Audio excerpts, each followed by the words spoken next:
Pauwi na nga kami ngayon sa India. Nagpaalam na nga kami sa mga magulang ko at kailangan nga nila akong i-wheelchair sa pagpunta namin doon. Sa video na ito ay papakita ko sa inyo. Madaling araw pa nga lang ay gising na kami dahil kailangan nga namin gumayak papunta ng airport. Dito nga sa gilid ay busy si Doc Milan sa pag-aayos ng mga bagahe namin. Sobrang maaga nga kami ngayon dahil hindi namin alam kung traffic ba ang dadaanan namin. Baka din madami kasing tao sa airport kaya naman ay nagahan namin para nga hindi kami mahuli. Good morning, Tito. Ay, ma'am, mag-double ko pang mag-Diyos ko. Good morning. Aalis na po kami. I Happy will to go be- and say bye-bye. Pagkalabas nga namin ng bahay ay naghihintay na si Tito Dikong, si Tito Isek at saka si Tito Delio. Nagpaalam na nga kami sa kanila pagkatapos ay nagdahi na. Sinakay nga lang nila yung mga bagahe namin pagkatapos ay umalis na kami. Wala man nga ang 2 oras ay nakarating nga kami sa airport dahil walang ka-traffic-traffic. Pinaba na nga namin yung mga bagahe namin pagkatapos ay nagpaalam na sa kanila. Ayan guys, aalis na po tayo. Mother, we are leaving na. Ayan, inaalis na nila yung mga bagahe. Meron tayong kasama dito si Sir Robin Candelaria assisting us.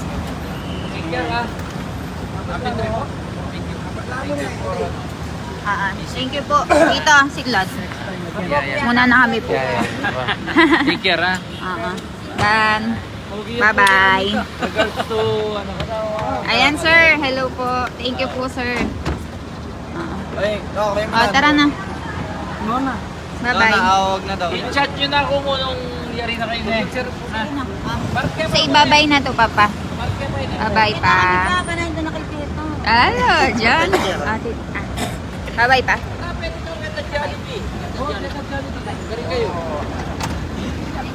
Bye-bye. Ingat ka ka rin. Tayo pang tayo. Huwag kang umiiyak kasi. Bye-bye. Bye-bye. Bye, Mother. Huwag ka maaga. Aling madalong-dong. Bye-bye.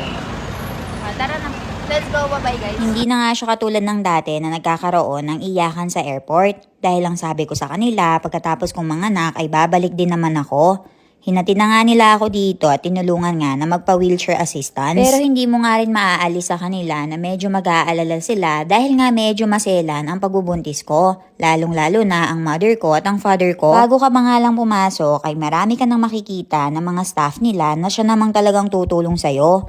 At dito nga ay nakahanap kami ng mag-wheelchair assist sa akin. Nagpatingin kasi ako sa doktor at kabilin-bilinan niya sa akin na bawal nga ako masyadong maglakad-lakad pagkatapos ay magbuhat. Kaya naman ang sabi niya, dahil magpa-flight nga kami o lilipad papunta ng India, ay kailangan ko nga daw magpa-wheelchair assistance. Yes, he's riding the wheelchair right now. And you are feeling very shy I am because shy. you are the only young woman sitting in wheelchair. That's why you are wearing mask because you don't want to show your face.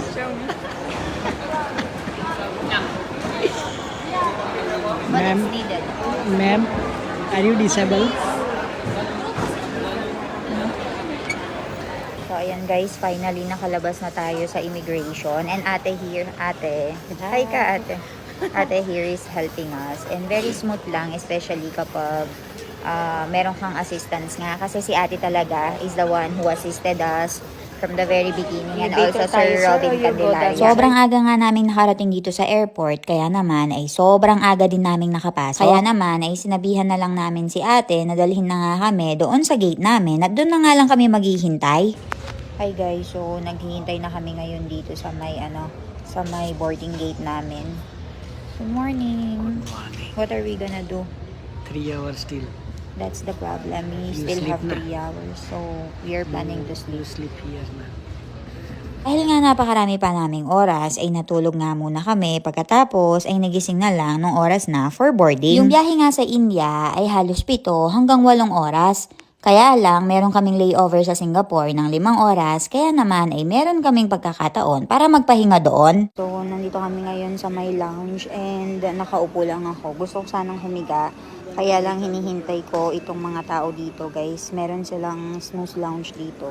Walang tumatayo, kaya nakatapat ako para kapag merong tumayo, Larga na tayo, punta na tayo, palitan natin sila. Pakita ko sila sa inyo. Dito sa may area na to, ayun, meron silang snooze lounge and puno yan, puno talaga. Naghihintay lang kami ni Milan. Milan, how many minutes we've been waiting?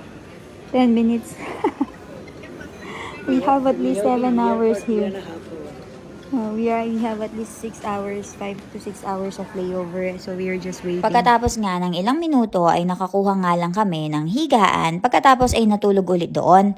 Anong oras na nga for boarding ay pumunta na nga kami sa gate namin at lumipad na papunta ng India. Sobrang nahirapan nga ako sa pagbabiyahe ngayon pabalik ng India. At sasabihin ko nga sa inyo ang kadahilanan kung bakit ganito nga ang nangyari sa akin at malalaman nyo nga bukas. Guys, naka 14,000 na ako dahil lang sa paglalaro ng game na ito. And kung gusto nyo siyang itry sa mga bahay nyo, pwede naman. Ang laro nga na ito ay tinatawag nilang Diamond Game and napakadali nga lang maglaro nito. Napakadami mo nga mga choices dito na pwedeng pagpilian. Ikaw na nga lang bahalang mamili kung ano ba yung mga gusto mong laruin dito. Ang madalas ko nga ang nilalaro dito ay ang tinatawag nilang mythical animals. Pwede ka nga tumaya dito ng papiso-piso o kaya naman ay 5 piso. Pero dahil naglilibang nga lang ako, ay tigpipiso-piso lang ang ilalagay ko. Pagkatapos ay tatayahan ko sila lahat. Dahil nga nananalo na ako, ay dinagdagan ko na nga ang taya ko at ginawa ko na nga ang tigli 5 piso. At dahil nga tinayahan ko lahat at tumama nga ako at mas malaki yung mga baraha ko, ay nakita ko nga siya at kumita ako ng 150 pesos. Ang isa pa nga ang nilalaro ko dito ay ang very famous na color game. Dito nga lang ay makakapaglaro ka na at hindi mo na nga kailangan pumunta pa sa peryahan. Minsan nga ay panalo, minsan din ay talo.